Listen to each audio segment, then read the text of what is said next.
কিভাবে কোথায় এগুলো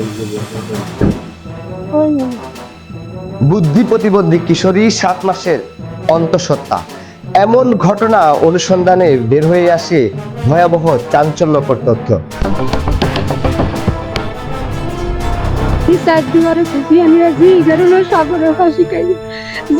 কোনো বাপ নাই, ভাই নাই, আল্লাহ যা দিতে উত্তাল্লা লইছে। নিজের রবজা তখন আছে, তখন ইডলা নিজের লই। ভিক্ষা করে খারাপ গণমাধ্যম 24 এর অনুসন্ধানমূলক অনুষ্ঠান ঘটনার আপডেটে আপনাদেরকে স্বাগত জানাচ্ছি। আমি কাজী মহিনুদ্দিন রবিন। নাম হলো মোহাম্মদ ইউসুফ, আর একজন ব্যক্তির নাম হলো মোহাম্মদ ইসমাইল। এই দুজন ব্যক্তির নাম আসছে। সাংবাদিকতার প্রধান হাতিয়ার যখন কে, কেন, কোথায়, কখন, কিভাবে, এই প্রশ্নগুলোর উত্তর খোঁজা, আমরাও আজকের অনুসন্ধানে এই প্রশ্নগুলোর উত্তর খোঁজার চেষ্টা করব। আমাদের সঙ্গেই থাকুন। গ্রামের কাদামাখা খানাখন্দের লক্করজক্কর রাস্তা ধরে আমাদের গন্তব্য চরমণ্ডলিয়া বাজার।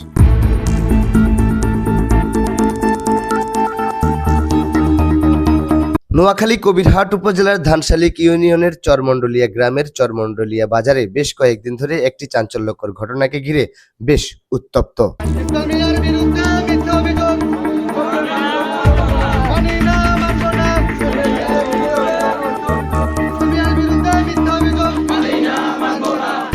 মেয়েটির ছদ্মনাম রেশমা। বাবা বেঁচে নেই, মা ভিক্ষাবৃত্তি করে জীবন জীবিকা চালিয়ে নেন। হঠাৎ রেশমার শারীরিক পরিবর্তন দেখে বিষয়টি সম্পর্কে তার কাছে জানতে চাইলে সে জানান এলাকার প্রতাপশালী ইসমাইল দুবাইওয়ালা তার এই অবস্থা করেছেন।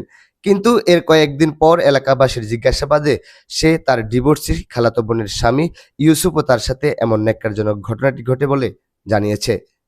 ইসমাইলের সাথে তোমার পরিচয় কিভাবে? কি বলছিল? বলাইছে, বলা তো তাই দিদা যেতাম সাই তবে আর জায়গা লোক আছে। তোমাকে ধরে নিয়ে গেছে? কোথায় নিয়েছিল? ওই এনে বলতে কি, স্পষ্ট করে বলো। ওই বাপ মেরে হ্যাঁ, নিয়ে নিয়ে না লোক আছে। নিয়া ওই জামাটা দেখলে ওই লোক আছে। নিয়ে যে কি করছে? কি করবো? ইউসুফের সাথে তোমার পরিচয় কি হবে? সুপার সাথে সেদিন সময় গেছে। হ্যাঁ, ওই হিন্দি সাথে তার দরিল ইউসুফের। আচ্ছা, ইউসুফ কোথায় নিয়েছে? তো এনে কোন নম্বর ওই রাজটা ওবা কার ঘরে নিয়েছে? এতে কারো ঘরে নিছে? কার ঘরে নিছে? আমার ঘরে। তোমার ঘর কোনটা, এটা না ওইটা? ওইটা এটা কার ঘর? তার খালা ঘর। তোমার খালার ঘর। তোমার ঘরে ইউসুফ তোমাকে টেনে নিছে?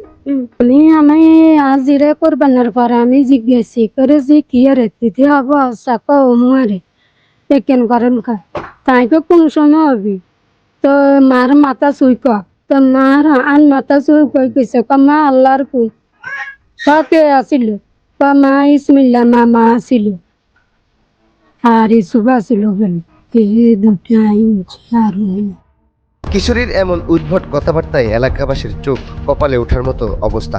এলাকাবাসীর দাবি ইসমাইল দুবাইওয়ালা কোনোভাবেই এই কাজ জড়িত নয়, বরং এলাকায় এইরকম অসহায় দুস্থ পরিবারকে সে সবসময় আর্থিক সহযোগিতা করেন। অর্থলোভে কিছু কুচক্রী মহল এমন অপপ্রচার চালাচ্ছে বলে অভিযোগ করেন তারা।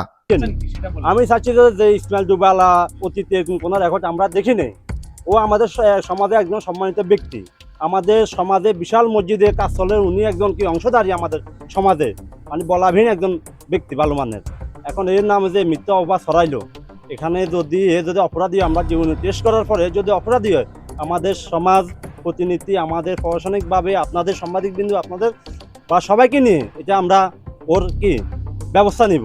আর যদি না হয় তাহলে ওর ফ্যামিলির কি হবে ওটাই আল্লাহ পাকে ভালো জানে। তখন ওরা বলতেছে যে তত্ত্ব শুধু এক দুটো কথাই বলতেছে, সে হলো ইসমাইল দুবাইওয়ালা। তখন আমি বলি অসম্ভব, উনি এই সমাজের এমন একজন মান্যগণ্য লোক, ইসমাইল দুবাইওয়ালা এই কাজ করবো, এটা তো আমরা কল্পনায় বিশ্বাস করতে পারি না। এখানে আমার উচিত ছেলে মেয়ে ছেলের আর রহিমকে আর রহিমের খালতো বোনকে সিটাং থেকে বাড়িতে আনায় ভালো করে এটা সমাজ পর্যায়ে তদন্ত করে, যদি সমাজ পর্যায়ে যদি কথা বাইর হয়, তাহলে এটা আইনের আওতায় যাওয়াটা আমাদের উচিত। আসলে এই লোকে কারা কারা জড়িত ছিল, প্রথম একজনের নাম ছিল, তারা চিটাং থেকে আজকে এক সপ্তাহ সবাই এই সমাজ থেকে ফোন দিতেছে শুধু ইসমাইল ডুবালা, শুধু ইসমাইল ডুবালা। কিন্তু যখন কালকে রাত্রে তারা বাড়িতে আসে, যখন সমাজের মান্যগণ্য লোক যখন এখানে আসে, এমন 2 ওয়ার্ডের 2টা প্রতিনিধি মেম্বার, একজন সাবেক একজন বর্তমান, যখন দুইজন এখানে আসে, তখনই ওনারা কথার সুর পল্টে যায়। তখন নাকি ইউসুফ নামের একটা ছেলে আছে।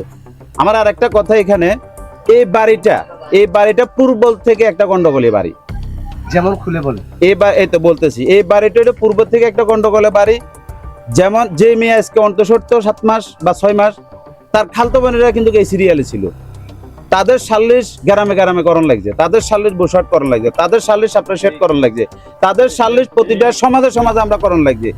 একটা মেয়ে যখন বিয়ে হয়, নর্মালি তার 8 মাস পরে যায় তার বাচ্চা গর্ভ হয় বা ডেলিভারি হয়। একটা মেয়ের বিয়ে হইবার 2.5 মাস পরে কিভাবে মেয়েটার বাচ্চা ডেলিভারি হয়? এটা আমার প্রশ্ন আর কি সাংবাদিকের কাছে। এই মেয়েটা ইসমাইল মিয়ার নাম বলতেছে, কথা বুঝছেন? তো ইসমাইল মিয়ার নাম বলতেছে, তখন ইসমাইল মিয়ার নামে আমরা সমাজের ব্যাগে যারাই শুনছে বিষয়টা বিশ্বাস করার মতো নয়, কারণ একজন মানুষের নামে অপবাদ দিতে হলে তার পিছনে ব্যাড রেকর্ড থাকা লাগে। কিন্তু প্রশ্ন হচ্ছে, ইউসুফ এবং ইসমাইল দুবাইরা যদি এরকম ন্যাক্কারজনক ঘটনা ঘটিয়ে থাকে এবং ক্রমশই ধীরে ধীরে এই বুদ্ধি প্রতিবন্ধী কিশোরীর গর্ভে যখন সন্তানটি বড় হয়, সেই সন্তানের আলামত নষ্ট করার জন্য এই তার খালাতো ভাই আব্দুর রহিম তাকে এবং তার মাকে বিভিন্ন জেলায় ঘুরে, বিভিন্ন হাসপাতালে ঘুরে যেন এই নবজাতকের আলামত নষ্ট করা যায়। কিন্তু একসময় তাদের এই অপচেষ্টা ব্যর্থ হয়। স্থানীয়দের তোপের মুখে তারা ওই কিশোরীকে নিয়ে বাড়িতে ফিরে আসে। কিন্তু আমরাও তার কাছে প্রশ্ন রাখতে চাই, তিনি সমাজ এবং থানা প্রশাসনকে না জানিয়ে কেন এই নবজাতকের আলামত নষ্ট করতে চেয়েছিলেন। অনুসন্ধানের আরো এক ধাপ গভীরে ঢুকতেই আরো বেশ কিছু চাঞ্চল্যকর তথ্য আসে আমাদের কাছে। কিশোরীর মা এবং কিশোরীকে নিয়ে তার অন্য এক খালাতো ভাই আব্দুর রহিম এই কিশোরীর গর্ভের আলামত নষ্ট করার জন্য বসুরহাট থেকে শুরু করে চট্টগ্রাম, কক্সবাজার সহ বিভিন্ন আশপাশের জেলায়ও ঘুরে ব্যর্থ হয়। পরে এলাকাবাসীর ফোনের তোপের মুখে সে এলাকায় ফিরে আসে কিশোরীকে নিয়ে। এরপর এলাকাবাসীর কাছে তুলে ধরেন তার পরিকল্পনার কথা।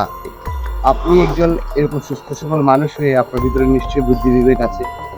যখন আপনি এই ঘটনাটা দেখছেন, আপনি অবশ্যই সমাজকে ইনফর্ম করার দরকার ছিল। আপনি সমাজকে ইনফর্ম না করে আপনি তার মাকে নিয়ে বাচ্চাটা নষ্ট করার জন্য বিভিন্ন জায়গায় ছুটেছিলেন কেন? আর খালারে বুঝাইছি যে আর কাছে টাকা পয়সাও নাই বা ইয়েও নাই, আয় এখান থেকে নিলেও বিপদ আছে, না নিলেও বিপদ আছে। এরপরে দিয়ে আমরা চট্টগ্রাম লই যাই। চট্টগ্রাম নিয়ে আমি আমার এক শালীর কাছে রাখি, জামাই থাকে বিদেশে।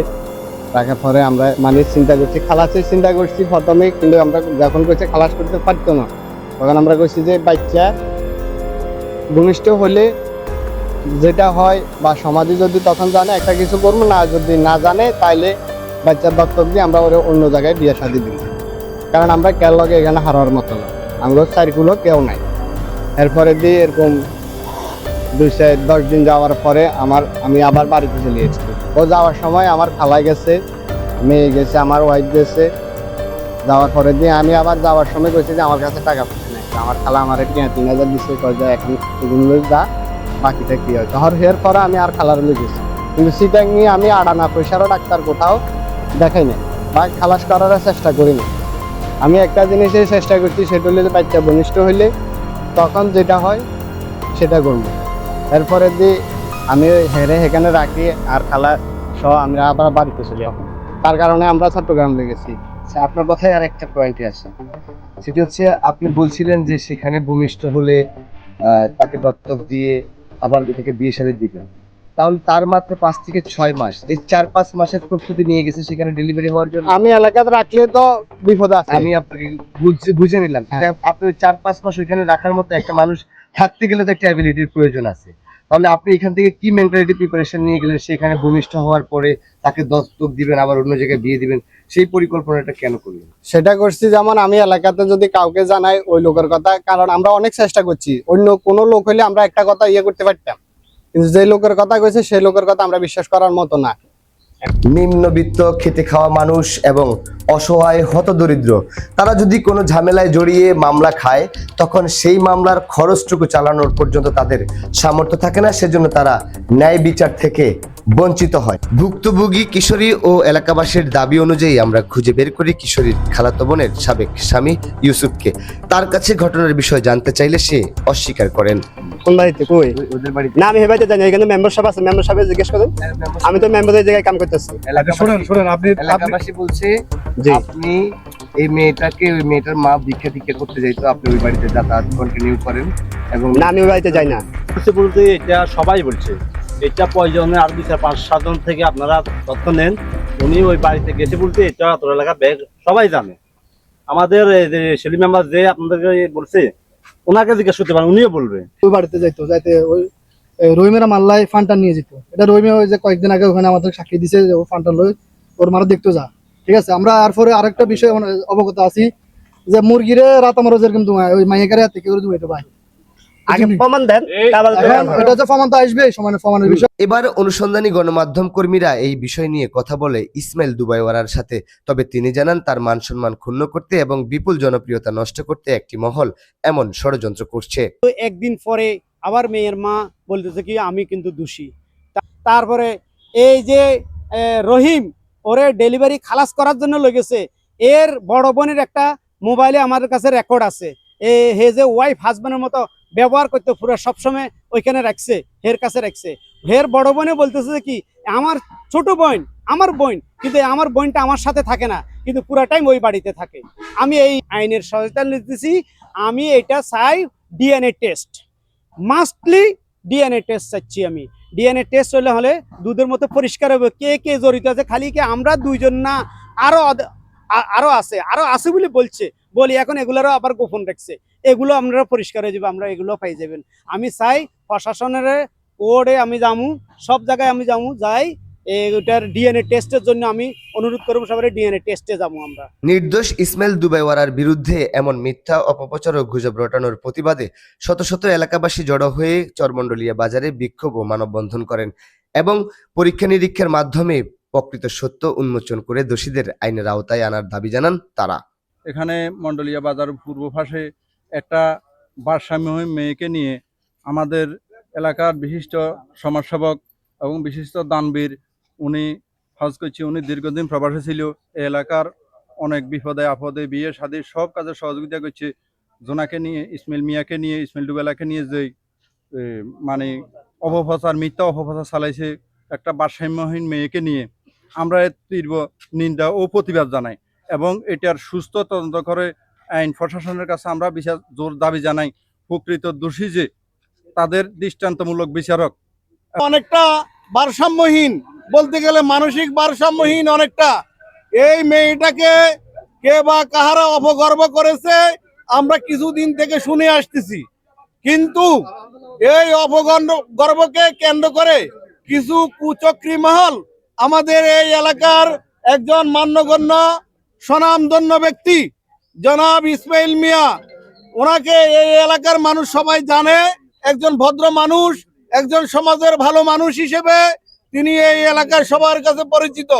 আজকে একটা কুচক্রী মহল ওই অপগর্বকে কেন্দ্র করে ওই মেয়েটাকে এবং তার গার্ডিয়ানকে তারা শিখিয়ে দিয়েছে যে এই অপগর্বের দায় তারা ইসমাইল মিয়ার উপরে তুলেছে।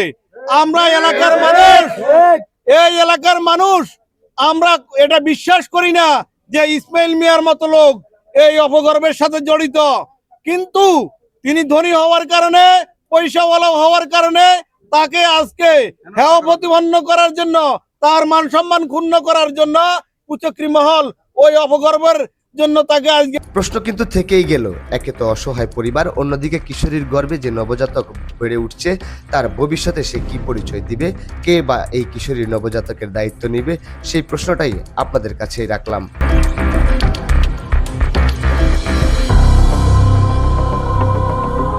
এই দেশে পাগলি বা মানসিক ভারসাম্যহীন অনেক নারী মা হয়েছে, কিন্তু ওই নবজাতকদের বাবা হয়নি কেউ। তেমনি এই কিশোরী মা হবে ঠিকই, কিন্তু নবজাতকের বাবা হবে না কেউ। তাই তো কবি নজরুলের ভাষায় সাধুর দেশে বেশ্যা মরেছে, পাপের হয়েছে শেষ, বেশ্যার লাশ হবে না দাপন, এই তো সাধুর দেশ। জীবিত বেশ্যা ভোগে তো আচ্ছা, মরিলেই যত দোষ। দাফন কাপন হবে না এখান, সবে করে ফোঁস। সমাজে ঘটে যাওয়া এরকম অসংখ্য ঘটনার আপডেট নিয়ে আবারও আপনাদের সামনে হাজির হব। সে পর্যন্ত সবাই ভালো থাকুন, সুস্থ থাকুন এবং গণমাধ্যম 24 এর সঙ্গে যুক্ত থাকুন। আমাদের সঙ্গে যুক্ত থাকার জন্য আপনাদেরকে অসংখ্য ধন্যবাদ। আল্লাহ হাফেজ।